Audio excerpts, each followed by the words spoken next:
Hello, good morning, students. Lesson number 10 राजकुमार सिद्धार्थ के सोचिए और बताइए।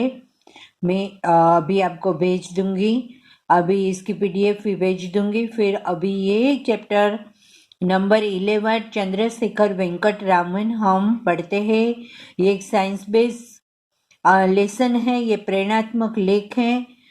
ये चंद्रशेखर वेंकट रामन हमारे भारत के बहुत बड़े वैज्ञानिक थे और उन्होंने कितनी सारी चीजें खोज के दी थी और उसके उनको कितनी खोज के लिए उन्हें ये कितने नोबेल पुरस्कार मिले थे। इसलिए ये हमारे लिए एक प्रेरणादायी एक व्यक्तित्व है जिसके जीवन से हमें कुछ अच्छी प्रेरणा मिलती है। चलिए अभी इसको समझते हैं। चंद्रशेखर वेंकट रामन का जन्म 7 नवंबर 1888 को तमिलनाडु के तिरुचिरापल्ली जिले के अयनपट्टे गांव में हुआ था। उनके पिता चंद्रशेखर अय्यर अध्यापक थे। मां का नाम था पार्वती अम्मल।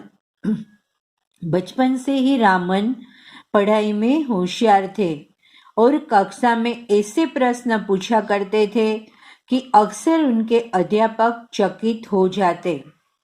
सन 1930 में विश्व के सबसे बड़े सम्मान नोबेल पुरस्कार से सम्मानित रामन यह पुरस्कार पाने वाले पहले भारतीय वैज्ञानिक ही नहीं वरन पहले एशियाई वैज्ञानिक भी थे। चंद्रशेखर वेंकट रामन का जन्म 7 नवंबर को 1888 में तमिलनाडु के तिरुचिरापल्ली जिले के अयनपट्टे गांव में हुआ था। उनके पिता अध्यापक थे। चंद्रशेखर अय्यर कॉलेज में पढ़ाते होंगे और उनकी माता का नाम था पार्वती अम्मल। वो बचपन से ही बहुत जिज्ञासु थे, मतलब बहुत कुछ अच्छी अच्छी चीजें जानने का प्रयत्न करते थे और ऐसे प्रश्न पूछा करते थे कि उनके जो पढ़ाने वाले अध्यापक थे वो भी सुनकर चकित रह जाते, आश्चर्य में कि इतना छोटा सा बालक ऐसे सवाल पूछता है। और जो सन 1930 में विश्व के उनको सबसे बड़ा नोबेल पुरस्कार उनको मिला था और वो नोबेल पुरस्कार पाने वाले भारतीय नहीं, पूरे एशिया के सबसे पहले ये वैज्ञानिक थे जिनको सबसे पहले नोबेल पुरस्कार अवार्ड मिला था। जब रामन प्रेसिडेंसी कॉलेज में बीए में पढ़ रहे थे तो अंग्रेजी पढ़ाने आए अध्यापक टी.एच. एलियट को उन्हें देखकर हैरानी हुई। छोटे कद के दुबले पतले इस विद्यार्थी को देखकर उन्हें लगा शायद किसी छोटी कक्षा का बच्चा भूल से ही उनकी कक्षा में आकर बैठ गया है। पर जब रामन से उनकी बात हुई तो उनके शालीन स्वभाव तथा बुद्धिपूर्ण उत्तरों से वे अत्यधिक प्रसन्न हो गए। जब वो प्रेसिडेंसी कॉलेज में बीए में पढ़ रहे थे तभी वो कद से थोड़े दुबले पतले लग रहे मतलब होंगे, तो उनके प्रोफेसर को ऐसा लगा कि ये तो कोई छोटी कक्षा का बच्चा आकर इधर आकर बैठ गया है। पर जब उनकी बात हुई इनके प्रोफेसर से तब उसका शांति पूर्ण स्वभाव और बुद्धिमत्तापूर्ण आंसर मतलब इंटेलिजेंट आंसर से वो बहुत अति अधिक ये ऐसे अत्यधिक उसे 2 शब्द से बना है। अत्यधिक मतलब बहुत प्रसन्न हुए। विद्यार्थी जीवन से ही रामन बेहद जिज्ञासु थे। केवल 16 वर्ष की अवस्था में ही उन्होंने भौतिक विज्ञान में प्रकाश के गुणों के संबंधित नई खोज कर ली थी।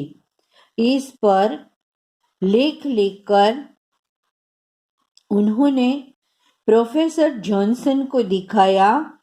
जब उन्होंने कोई जवाब नहीं दिया तो रामन ने उसे लंदन में प्रकाशित होने वाली फिलोसॉफिकल मैगजीन में भेजा।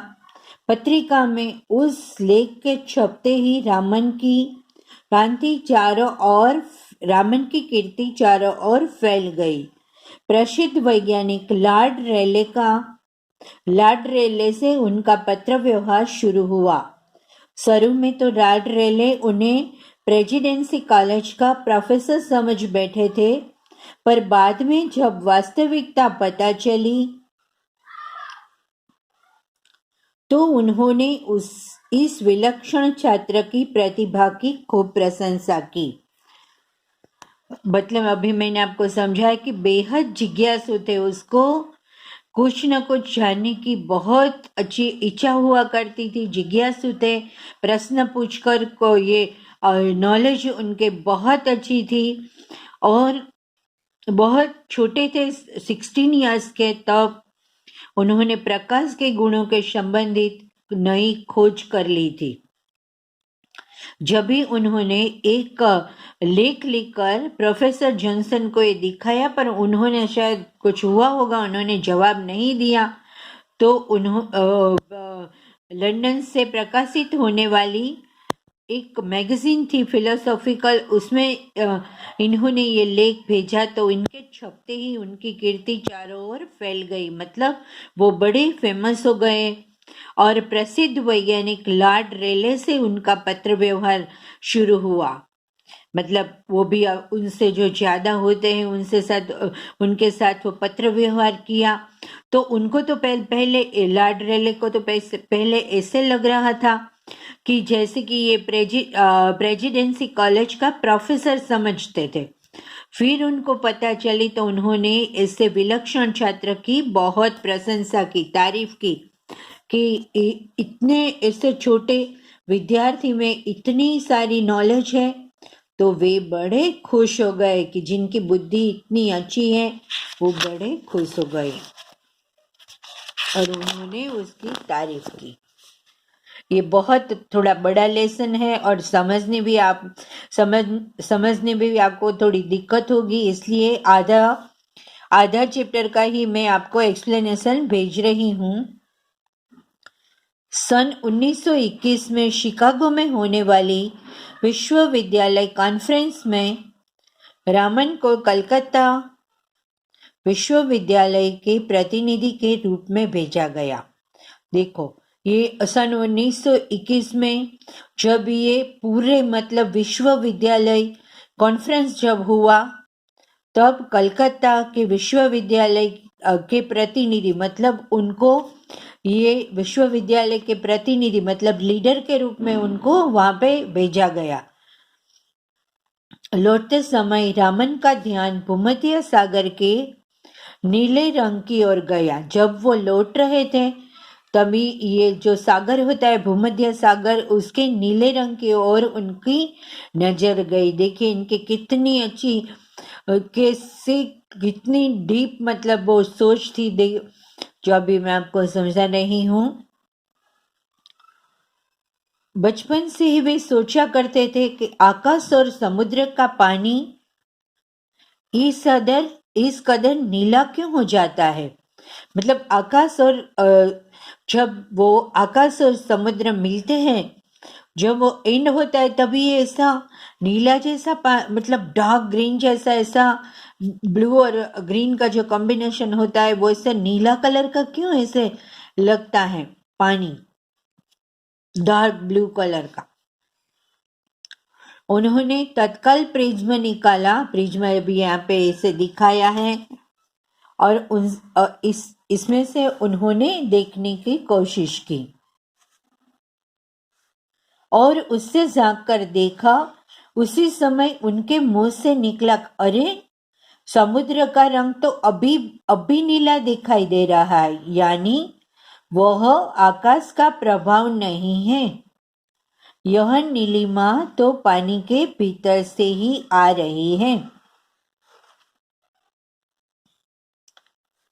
ये जब उन्होंने देखा कि कि ये आकाश की वजह से ये पानी नीला नहीं दिख रहा है, ये पानी तो समुद्र के अंदर से वो नीलिमा ही पानी के भीतर से ही आ रही है।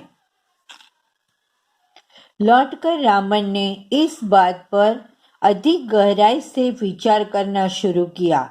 जो ऐसे होते हैं, ऐसे बड़े बड़े जो लोग होते हैं, तो कोई भी बात उसके दिमाग में आई तो उसके बारे में वो एकदम से सोचते ही रहते हैं। उन्होंने ये अधिक गहराई से सोचना शुरू किया कि ऐसे पानी के अंदर से ऐसी नीलिमा कैसे आ रही है।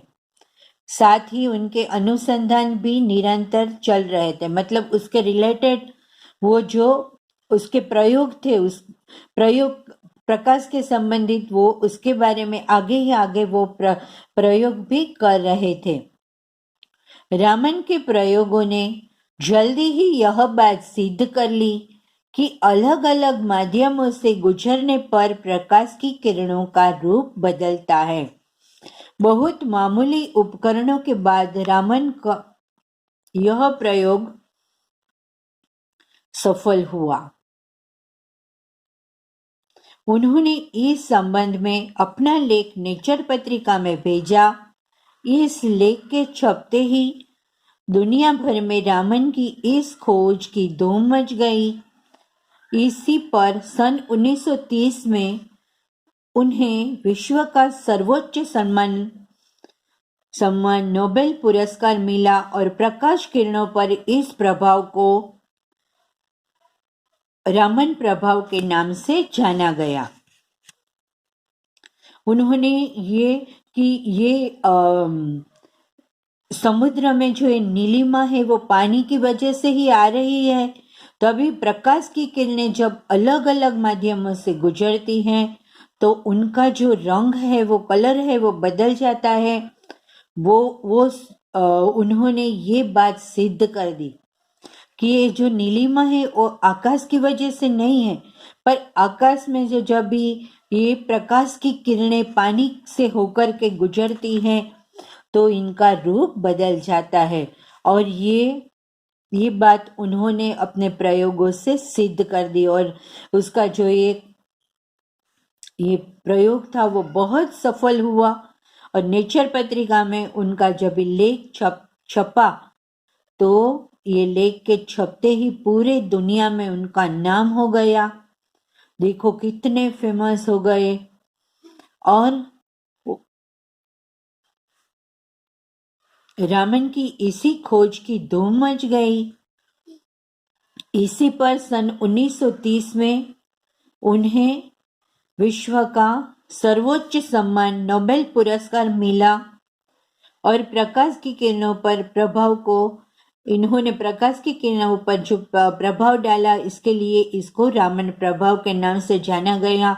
और सर्वोच्च सम्मान विश्व का बहुत अच्छे नोबेल पुरस्कार को सबसे पहले उनको दिया गया। चलिए बेटा, अभी यहाँ तक ही पढ़ते हैं, आप इसको समझने की कोशिश करेंगे। और यहाँ ये रामन को अपने भारतीय होने पर गर्व था। वहाँ से हम फिर नेक्स्ट वीडियो में मैं इसकी एक्सप्लेनेशन भेजूंगी।